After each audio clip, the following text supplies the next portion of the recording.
Growing up, my dad was our biggest inspiration. He did everything in his capacity to get us into music.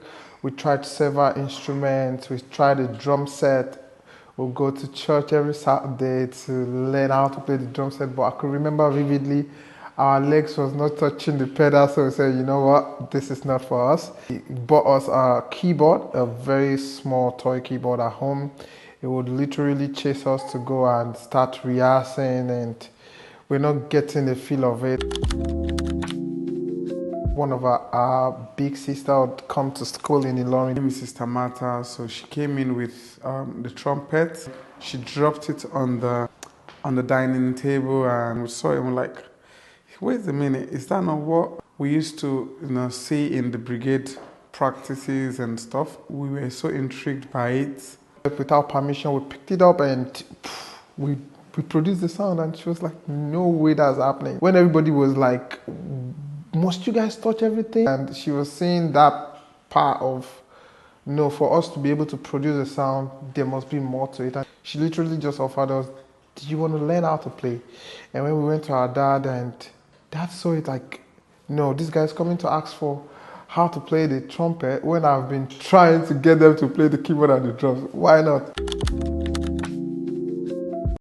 Yes, obviously. There was a time I remember vividly back when we got to Abuja. We had one of the presenters talk to us and say, oh guys, I've got this club, I've got this, obviously place you can play and you get money for it. But obviously that is against our faith, that's against what we believe in and what we stand to represent and believe. So that time my dad would say, people see you on stage doing the Lord's work. You can't be found roaming the streets, running around, doing this, doing that. And he was really intentional about building our faith in Christ, even when we were just that little. Our dad has always instilled this discipline and a way for us to make sure that whatever you do for God. We were in Bauchi at the time when we had a vision of just starting what we call the gospel jazz evening. The evening is supposed to bring instrumentalists together and just worship, because many times when we go for rehearsals, we notice that we were just scoring songs. Instrumentalists are not really given the liberty to express their gift, being able to play exactly what is coming to their mind, to improvise, to just play out of the blues, not planned and all of that. And we came together, we pulled a few instrumentalists together, and we said, okay, we want to have an instrumental worship. That's like the gospel jazz evening, where it's just instrument, the bassist, keyboardist, drummer, and two saxophonists. That's myself and my brother, and maybe a friend also who plays the sax. And it was really, really, really nice, because it was just 2 hours, but that 2 hours was really packed. A lot of people came out. As a matter of fact, it was completely sold out in the city of Bauchi at Elim Church, Yellowa.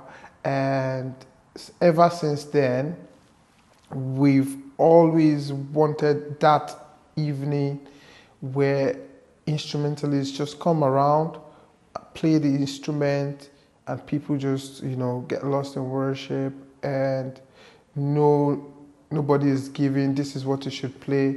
Nobody is seen as playing off note. Nobody is seen as doing too much, because at some point during the ministrations, each instrument have a time where they get to solo for as long as they are able to.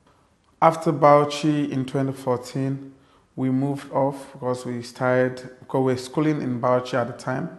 So when we finished there, we went on to school in Oduduwa University, where we brought back Gospel Jazz Evening 2015.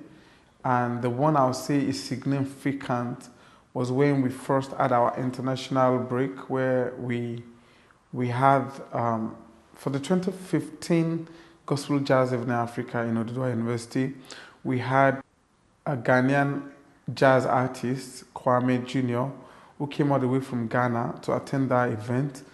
It was really amazing. When he got back to Ghana, he spoke of us, of the jazz, of the works and the amazing team that he met, and he spoke of us to his pastor.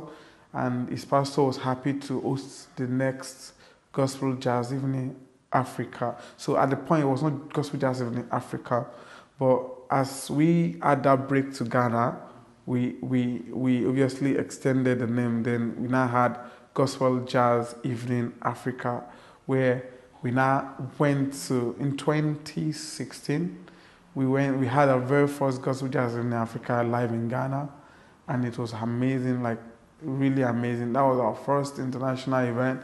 You know, leaving your own country to go and have your own event in another country was really tremendous and a good sight to behold. We moved over to England in 2021, 2022 respectively, and we've since then been having our events. I would say there's not much of a difference because, you know, is the major difference our sport house is the level, the communities that you impact back home is quite a bit different from the communities you're impacting while in England. If you want to talk about the dynamics of maybe the finances, the sponsoring, the work, the logistics that was in place back home is a bit different from the ones we are having here. Back home, we had to obviously get a hall, get the student, more of a student community, if you get what I mean. But back in England, we noticed that we are ministering more to a wider community, not just students, but like young adults. The Europe tour, I think in the year 2022, if I'm not mistaken, where we went to Spain with the Twinsax tour. We were in Spain, we were in Leeds, we were in Cardiff, we were in Hartfield, and then we were in Manchester. So it all started off as that mini tour where we just have a few friends, we did a few online worship.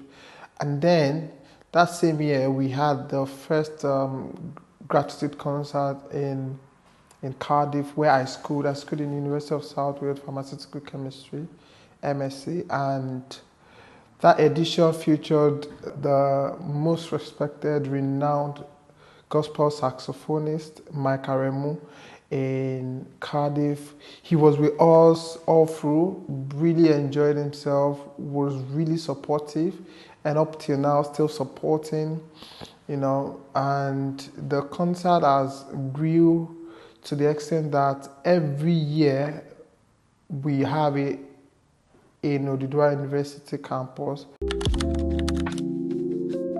From the last one we had in April this year, we're getting testimonies of how people would say in the whole of the year, the only time they get to come to church is when gratitude concert is coming on.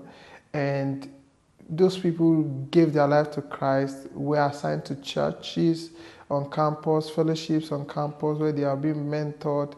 And what seems like once in a year event for them to go to church now make them draw even more closer, and now they are attending church even more regularly.